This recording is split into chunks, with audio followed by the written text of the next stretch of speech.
Hi, here at McCombs, the Center for Global Business is building tomorrow's global leaders by empowering today's university students. So we're asking business leaders from diverse industries to share why international business expertise is increasingly important and why students should be preparing and succeed by developing their global understanding and strong international skills. So I'm Noelle Ellison, and today I'm meeting with Marc Burrows from KPMG. Hey, Marc, I'd love to allow you to introduce yourself. Thanks, Noel. So, Marc Burrows, I lead KPMG's Global Mobility Services practice, and that makes me a colleague of Noel's, and we've had a lot of fun together working with businesses around the world. What we primarily do is look to help companies get their global talent into the right places for their businesses to grow and for those individuals to have a great career. So we help them with immigration and tax and HR strategy, technology, and a whole range of those complex issues you need to get right in order for your people to be at the right place at the right time that you need them, but also that they get up in the morning with a smile on their face and want to keep going to work. I love that. Okay, so Marc, I've known you across your career, multiple countries. Tell me a little bit about that background and what inspired you to move your family around the world.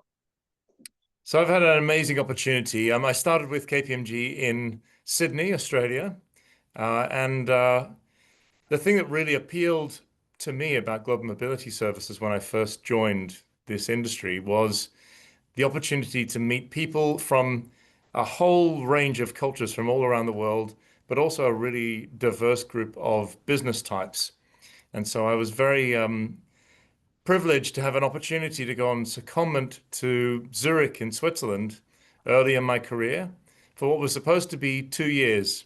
Um, Luckily, my mother spotted the intrigue I had for global cultures and global businesses, and I've never moved back. So I spent a long time in Switzerland, and then I moved to the UK quite some years ago now, leading the UK practice, then our EMEA regional practice, and before taking over our global mobility services practice worldwide. Great. Wow, lots of movement. Here I am in Dallas, Texas. I mean, I did go to Australia, but happy to be in Texas. So, Marc, I'm on campus at UT a lot speaking to students, and I introduce myself as a global consultant. And I often say that I was an apprentice to learn the intricacies of global tax, impacting expats, tax treaties, and all of this minutia. But now I really see my role as impacting global strategy for our clients who have a mobile workforce, which is just a cool job. I love my job. Um, Early in my career, I couldn't have said, "Oh, I'm going to go take jobs or take a class for expatriate tax or something as detailed as that at UT." But I realized that the skills I bring to my role now are more holistic. And I know that there's a really great curriculum at McCombs. Any chance you could look at some of those courses that are available to our IB students and maybe make some recommendations on what they should take to prepare themselves for that role? Absolutely, Noel. When I looked at the curriculum, I kind of wished I could go back and study that course myself. It's what I realized is that for me, and I'm sure for you, there are some things that we've learned throughout our careers, but we learn them the difficult and slow way, and in many cases we didn't realize we were learning them along the way through many different client interactions. And I think they've become even more important to be successful in the world of business today than they were in the past. One of those is intercultural studies, and I think understanding how different cultures operate and and how to get the best out of groups of people that draw from different cultures and use that as a real asset and an advantage rather than an inhibitor is one of the key skills in global business leadership today. Another is thinking about business and geopolitics, and that course within the curriculum is critical. It's one of the things that our clients ask us about the most, and I'm often in meetings with KPMG's geopolitics lead, helping clients think about what's happening today and what might happen next in the world, and how that might impact their ability to retain talent and get it to the places they need it, or hire in new talent and find those skills they need to grow their organization. Um, the other area that I think is worth some real focus is around international business regulations, and I know there's a number of courses there that dig into those details. That's an area where it's hard to remember a time where there's been more change in regulation, not just at the international level, but even within individual countries. The political geopolitical change is driving a lot of regulatory change, and understanding that is critical to being able to manage a business or lead a division in a way that doesn't trip over some of the regulatory hazards that are in a very fluid state right now. Great, thank you. So, I often think about global culture and, through my travels in my career, I just appreciated so much the opportunity to live abroad and no longer take for granted how to write a date in a date format that's globally understood, or the time zone, or when you state your phone number to put the international code in front of it. All of these little details that really show that you have a global mindset.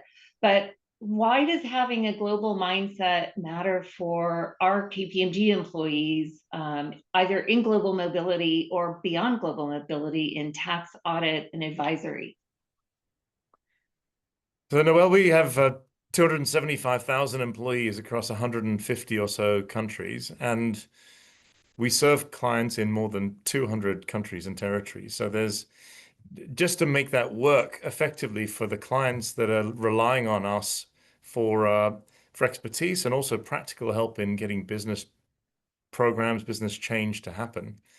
We have to be highly sensitive to those cultural and international differences to avoid you getting tripped up in misunderstanding or in some of the people issues that happen when people aren't being sensitive to each other. As I said earlier, it's a massive strength and a massive asset when you can start to harness those different perspectives and different opinions, different ways of learning or solving problems, and bring those together. It can really accelerate the problem-solving process and bring some genuine innovation rather than echo chamber types of innovation that often are passed off as it. Great. So, Mark, I mean, you've had a long and fruitful career across many countries, and in your role, you get to interact with executives from around the world. If you had a chance to go back to university and think about what your steps would be in those first 5 years after graduating, what tools would you put in your toolbox to get ready for the job you have today? Oh, that's a good question. Um, I wish I had a chance to go back and do that. That sounds like it could be a lot of fun.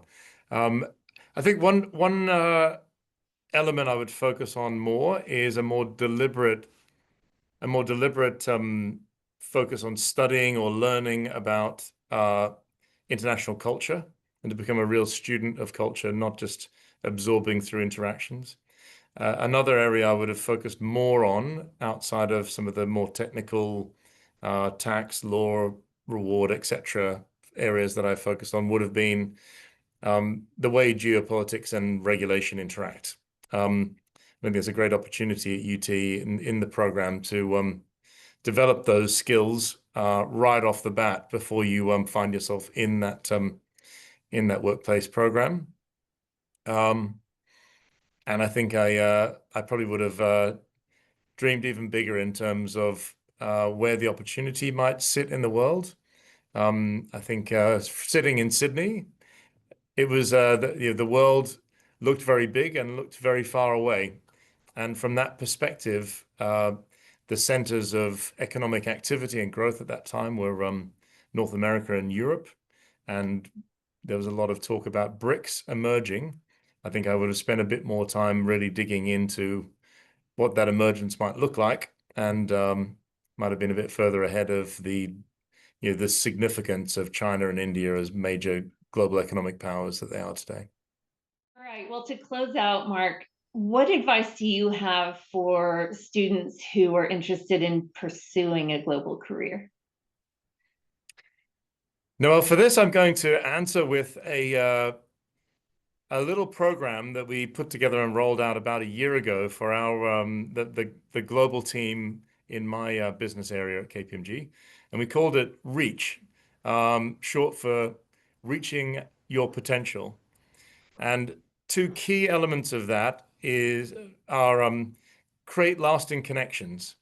Um, Develop a habit of every single day doing something to connect with people that you've met in some circumstance.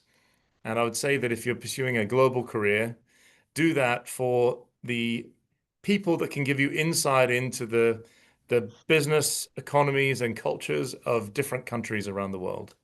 And the second is know what your client is doing. And this is really about curiosity. Don't just interact with someone on a transactional basis. Find out what they do with that information you give them next. Find out what happens for them next in that process, in that business project, or in that activity, and how do they sort of take that value chain through their organization so you can really get under the skin of how that person operates in their role, and importantly, how that organization operates to generate value, to interact with clients, and to be successful as a business. I really like that. That is so important. It's, thinking about not just the task at hand and the minutia and the question you're answering, but how does it form the strategy for the client that you're working with? So those are really great tips for our students at UT. Hopefully, Well, that'll allow some of your students to reach their potential too. yeah, absolutely. Well, Mark, it's been so great talking to you today. Thank you so much for your time and your input. I think this will really influence a lot of our students as they get ready for the semester ahead. And thank you very much for your time. Thank you, Noel, for having me.